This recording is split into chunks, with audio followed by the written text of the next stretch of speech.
This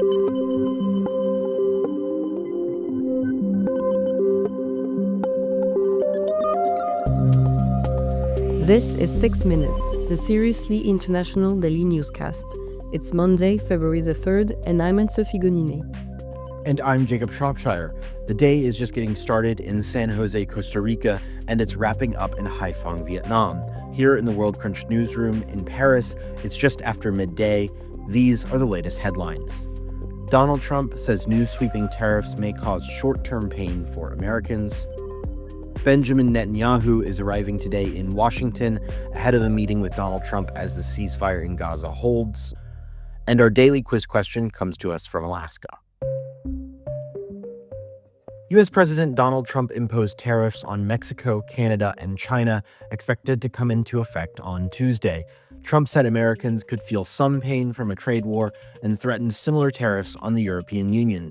In response, stock markets in Asia and Europe have been taking heavy blows Monday.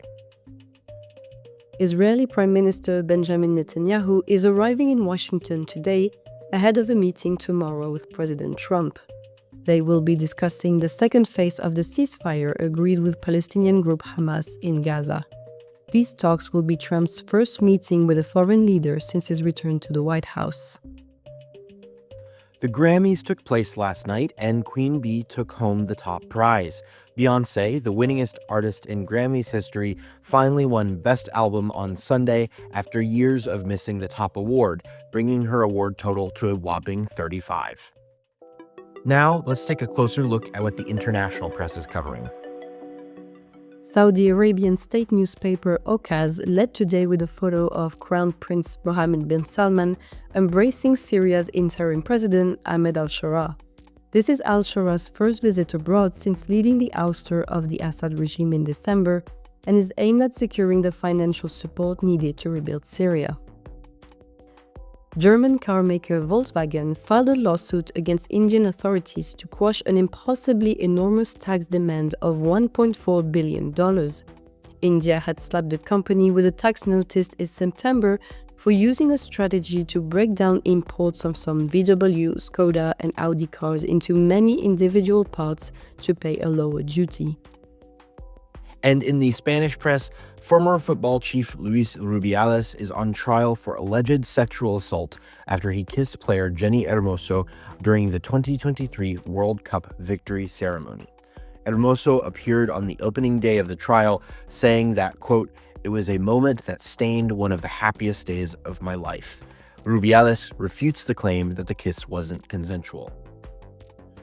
We have a piece today from French economic daily Les Echos about the new tariffs on Canada and Mexico and why they're different than the ones on China. Anne-Sophie, walk us through the story.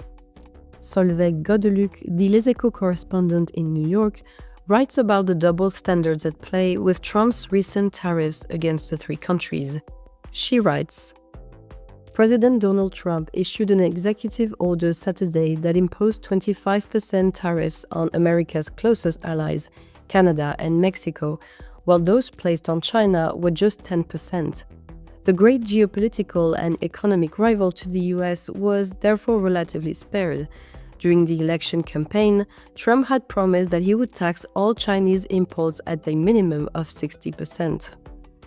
The difference in approach and dimension with the Trump tariffs of 2018 and 2019 is remarkable.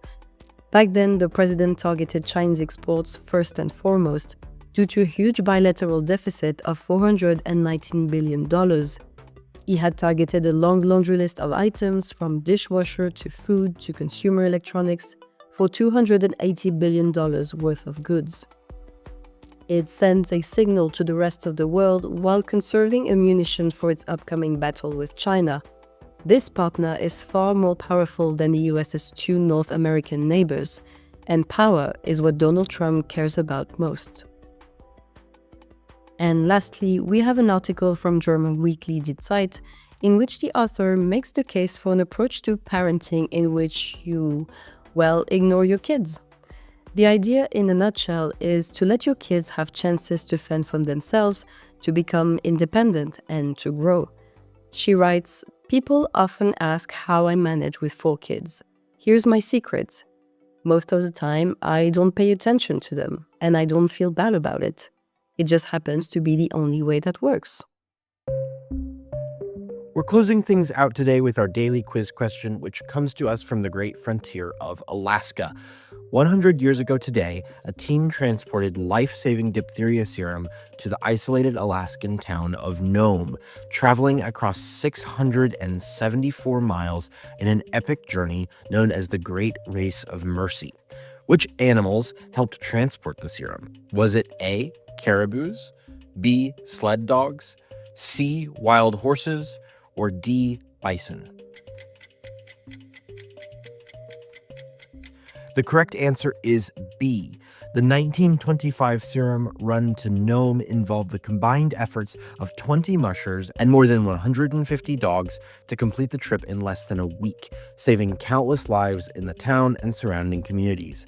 The exploit inspired many references in popular culture and literature, with lead sled dog Balto becoming the most famous canine celebrity of the era. That was my favorite animated movie when I was a kid.